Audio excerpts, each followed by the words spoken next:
అందరికీ నమస్కారం. ఈరోజు మరో అంశాన్ని గురించి మనం డిస్కస్ చేసుకుందాం.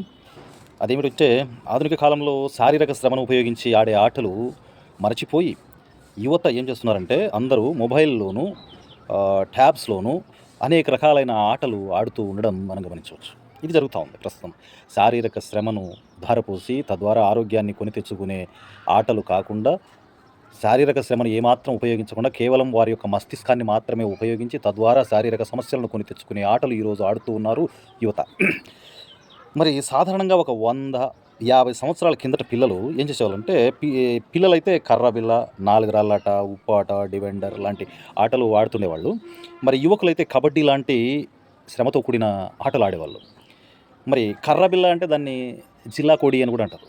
చిల్లా కర్ర ఆ ఆట. ఆడడం ద్వారా పిల్లలకి మానసిక సమతౌల్యం వస్తుంది. పర్టికులర్‌గా మానసిక సమతౌల్యం అంటే మెంటల్ బ్యాలెన్స్ అన్నట్టు. గాల్లోకి ఎగిరి జిల్లాను చేతిలో ఉన్న కర్రతో సరిగ్గా తగిలేటట్టుగా కొట్టడం, దాన్ని ఒకసారి, 2 సార్లు, 3 సార్లు గాల్లోనే ఎగిరేటట్టు కొట్టడం. ఇక చివరిసారిగా కొట్టేటప్పుడు బిగ్గరగా కొట్టడం. అది ఎంత దూరం పడిందంటే అక్కడి నుంచి వాళ్ళు కొలుచుకుంటూ వచ్చి దాన్ని ఏదో వాళ్ళు కుంటేటట్లు లేదంటే ఏదన్నా వాళ్ళ స్కోర్‌గా దాన్ని పరిగణించే అవకాశం ఉండేది. తద్వారా ఆ మెంటల్ బ్యాలెన్స్ చూడండి. కర్ర ఎగరేసి దాన్ని కరెక్ట్‌గా చూస్తూ మళ్ళీ రెండోసారి కొట్టడం, తర్వాత మూడోసారి కొట్టడం, నాలుగోసారి ఫోర్త్ షాట్ అతను కరెక్ట్‌గా లెంగ్త్ తీసుకొని ఆ జిల్లాను కొట్టడం అనేది మానసిక సమతౌల్యాన్ని పిల్లలకి అందజేస్తుందన్నమాట. తర్వాత అది ఒక ఆట అయితే దాని తర్వాత కబడ్డీ ఆటను తీసుకున్నట్లయితే కబడ్డీ ఆట ద్వారా దేశభక్తిని పెంపొందించవచ్చు. కబడ్డీ ఆటలో దేశభక్తి ఎలా ఉంది? కబడ్డీ ఆటలో దేశభక్తి ఎలా ఉందంటే ఒక జట్టు తరపున ఒక వ్యక్తి వన్ మ్యాన్ ఆర్మీగా అవతల జట్టు అల్లెలోకి వెళ్ళి వారందరినీ తన మీదికి రాకుండా నియంత్రించి జాగ్రత్తగా ఒకవేళ వాళ్ళు పట్టుకోవాలని ప్రయత్నిస్తే వారి పట్టును తప్పించుకొని తన బార్డర్ లైన్లోకి రావడం. అంటే అవతల జట్టు నుంచి వచ్చిన వాడిని అందరూ సమిష్టిగా ఎదుర్కొని ప్రత్యర్థిని బంధించడం సమైక్యంగా. అంటే యూనిటీ అనమాట. వాళ్ళందరూ యూనిటీగా ఉండి ఆ ప్రత్యర్థిని బంధించడం. ఒకవేళ మనవాడు అవతలకపోతే అక్కడ ఉన్న వాళ్ళ 5 మందినో 7 మందినో 9 మందినో ఎంతమంది ఉంటే వాళ్ళందరినీ తప్పించుకొని రావడం. అతను పట్టుకోకపోతే వాళ్ళని నుంచి తప్పించుకుని రావడం. అంటే శత్రు రాజ్యంలోకి చొరబడి ఒంటరిగా శత్రువులందరినీ ఎదిరించి వాళ్ళను భయపెట్టి వారి చేతిలో చిక్కకుండా రావడం. ఇది అదేవిధంగా మన రాజ్యం మీదకి వచ్చినటువంటి శత్రువును సమిష్టిగా పట్టుకోవడం. ఇది కదా దేశభక్తి అంటే. కబడ్డీ ఆట ద్వారా దేశభక్తి పెంపొందుతుంది అంటే ఇదే అన్నమాట. ఈ భావన ఆ పిల్లల్లో పెంపొందుతుంది, యువకుల్లో పెంపొందుతుంది. తద్వారా ఏమవుతుందంటే ఆ ఫీల్ ఉంటుంది, ఆ గట్స్ ఆ వ్యక్తికి వచ్చే అవకాశం ఉంటుంది. తర్వాత ఇక 4 రాళ్ళాట, ఉప్పాట ఇవి ఏంటంటే లక్ష్యాన్ని చేరనీయకుండా తమను అడ్డుకునే అవరోధాలని ఎదిరించి చాకచక్యంగా అవతలికి దాటుకునే ప్రయత్నం చేస్తాడు. తద్వారా మానసిక స్థైర్యాన్ని తెలివితేటలతో కూడిన స్మార్ట్నెస్, దట్ ఈస్ చురుకుదనం, వచ్చిన సమస్యలను ఎంత తెలివిగా చాకచక్యంగా పరిష్కరించుకోవచ్చు అనే మైండ్ సెట్ని వాళ్ళకి ఇస్తాను. ఇక డివెండర్ లాంటి క్రీడలు దాక్కొని ఉన్న దొంగలను, నేరస్తులను ఎంత తెలివిగా పట్టుకోవచ్చు అనే ఆలోచనల్ని చిన్న వయసులోనే వాళ్ళకి వచ్చేటట్లు చేస్తాయి.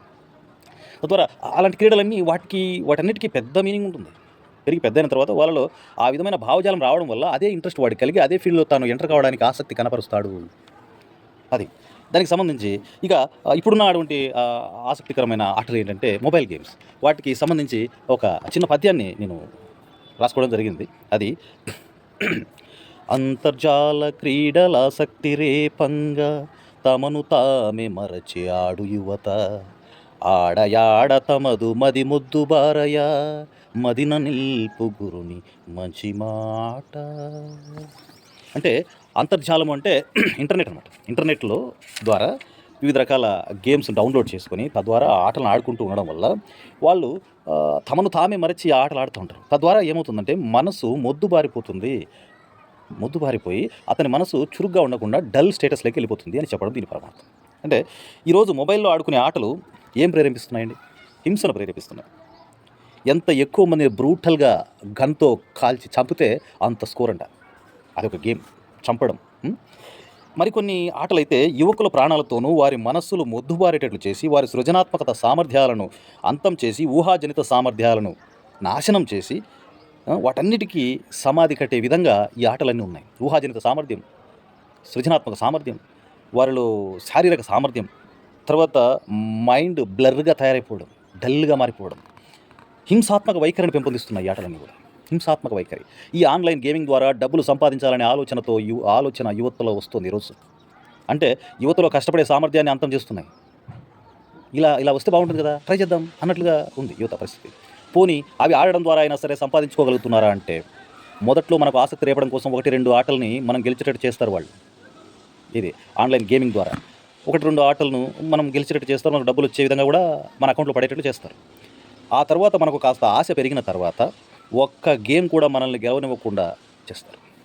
అంతెందుకు కొన్ని ఆటల్లో అయితే అంటే మళ్ళీ మనకు ఆసక్తి పోకూడదు కదా, పోకుండా ఉండడం కోసం ఏం చేస్తారు, కొన్ని ఆటల్లో అయితే గెలుపు దాకా రానిస్తారు. గెలుపు దాకా రానిచ్చి చివరిలో ఒక చిన్న పొరపాటు చేసినట్టుగా చిత్రీకరించి ఓడిపోయేటట్లు చేస్తారు. తద్వారా ఏమవుతుందంటే అతనికి ఆసక్తి పోకుండా ఉంటుంది. అట్ ద సేమ్ టైమ్ అతను దాని మీద ఆశ వదులుకోకుండా ఉండేటందుకు అవకాశం ఉంటుంది తద్వారా. So this is the pattern of that game and youth are completely addicted to this kind of games. ఎందుకంటే ఆడేవాడిలో ఆశ సన్నగిల్లకుండా ఉండాలి. గెలుపు అంచుకు వాడిని తీసుకొచ్చి చివరిలో ఓడిపోయేట్లు చేస్తే వాడికి ఆసక్తి పోదు, అట్లే ఉంటుంది మైండ్లో. ఆడతాను, గెలుస్తాను నెక్స్ట్ అని చెప్పేసి. ఇక తర్వాతి ఆట గెలుస్తా, తర్వాతి ఆట గెలుస్తా, తర్వాతి ఆట ఖచ్చితంగా గెలుస్తా అనే ఆలోచనతో స్నేహితుల దగ్గర అబద్ధాలు చెప్పి డబ్బులు తన అకౌంట్లో వేయించుకోవడం, మొత్తం అన్ని ఆటల్లో ఓడిపోవడం, డబ్బంతా పోగొట్టుకోవడం జరుగుతుంది.